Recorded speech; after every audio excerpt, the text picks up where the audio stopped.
Hey there, I'm Johnny Beck. Welcome to this channel where I share helpful tips for dads in their 30s. Today I want to talk about the common challenge for many of us dads, which is when our kids cry at daycare drop-off. Many people believe that, and it's true, and I agree with that as well, that it's best that until certain age, maybe before your child goes to a preschool, or in some countries even before the child goes to first grade, it's best if the child is being raised by one of the parents. Again, this is the ideal case scenario. But in reality, where both you and your wife, you and your partner have to go to work, you will have to either leave your child at the daycare, maybe hire a nanny, or leave your child with one of the grandparents. And there will be this separation, right? Temporary separation. So I think first things what us dads, what we have to do is to stay calm, breathe, because if we're anxious, if we're upset, and we show it to our kids, they can pick up on that. And so first thing we have to work on ourselves is we have to at least show that we're there for our kids, that we're confident, and then we have to reassure them that we will come back. This is not a permanent separation. So first things first, as dads, we have to show this confident side, right? I know it's hard. I'm going through it every day now with my 3-year-old. When I have to leave her daycare, she cries, she hugs me. But the moment I show her anxiety, she can pick up on that, and she also gets more anxious. So again, first things first, as dads, we have to show the confident side, and we just have to breathe and show that things are okay. Number 2, consistency is key. You can create this morning routine, regular routine with your child before they drop off. It could be a special dance, a special song, maybe a high five, hug and kiss, or even a secret handshake, whatever it may be between you and your child. But having a regular routine actually helps, because the predictive routines can make your child feels more secure and more safe, and that will make the separation and the drop off less stressful for your child. Number 3, keep your goodbyes short and sweet. My wife is the preschool teacher, and she's the special education specialist, and she always tells me that it has to be short goodbyes and long hellos. She tells it to all the parents that drop off their kids at school. And it's funny because she looks at me and she says, "You've been doing this, you've been having this anxiety with your firstborn, now you're having it again with your secondborn."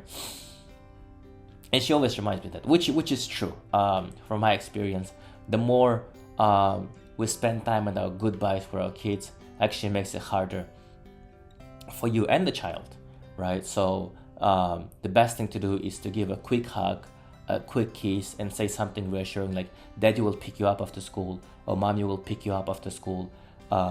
Again, because the child will know and feel reassured that my dad will pick me up, so it's okay.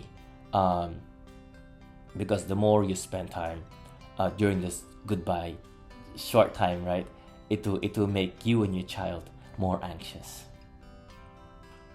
Number 4, talk about daycare positively. What you can do to make it to make your child actually like going to daycare. Of course, it comes over time, but to highlight those fun moments that were happening at daycare. So ask about the day, right? Ask if your child met any friends, what toys he or she played with, what activities and games they played, what the teacher taught your child that day. And that way, if you show interest, if you highlight those positive moments to your child will actually be more excited to go to daycare. Again, you can also show the pictures. If the teacher send you pictures from a daycare with your child in it, or videos, right? If your child is singing or dancing and it's fun, all the kids are laughing, there's a big chance your child might be really excited to go into daycare the next day. Next thing is allow your child to bring a comfort item. That could be a toy or a blanket. What this does is it provides your child with a sense of familiarity and safety and security while they're adjusting to being away from you. And of course, check with the daycare or school if it's okay for your child to bring this special comfort item or a small toy. Practice separation at home. This can be as simple as letting your child play in his or her room and you can be in another room doing your own thing, right? So how it's done is number one is you have to let your child know that you're leaving. So your child gets the signal, okay, my daddy is leaving. And initially your child will not like it. Your child will be unhappy with the separation. But the more you do it, and you can tell your child, you can let your child know that you will come back. You're not leaving forever. And what it does is that the more you do it, the more confident your child will feel in the fact that you will come back. And also, the more time you spend apart, even just at home, that will build your child's confidence and independence.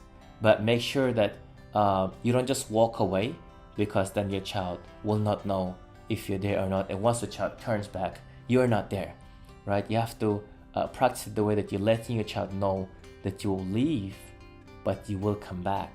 And of course, your child can run out and see that you're in another room doing your thing, and then go back. And that again will build confidence and independence for your child.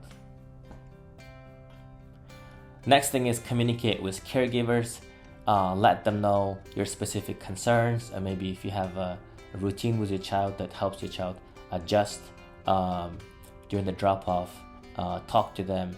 And usually caregivers at daycares or at schools, they're very experienced when it comes to separation anxiety, and they might also give you tips or strategies that you could practice at home with your child. And lastly, I would say be patient and understanding. It is very normal for kids, especially smaller kids, to be upset at drop-offs, especially in the beginning. It's a new environment and separation anxiety is there. If your child cries, it doesn't always mean, oh, my child is being treated poorly at the daycare facility. It's not always the case. If it troubles you, if it bothers you, talk to your daycare staff, if they have any CCTV footage and you really feel like my child is not being treated well, or maybe my child is hungry, raise your concerns. It's fair for a parent to raise his concerns. Again, it's important to trust the caregivers, the daycare professionals, that they are taking best care of your child. But if it really bothers you, talk to the caregivers, talk to the administration of a daycare, raise your concerns and talk to them. But again, in the initial stage, all we can do is just be patient, right? Eventually, when the kids will be familiar with the daycare, they will enjoy it. They have friends, they have toys. It's exciting. They do a lot of exciting stuff. I hope these tips help. It'll make your drop-offs with your child a little bit smoother, a bit easier. I really hope this content will help you. Please subscribe, please share this content with the other dads who might be going through similar challenges, and let's continue supporting each other and encouraging each other to be better dads daily.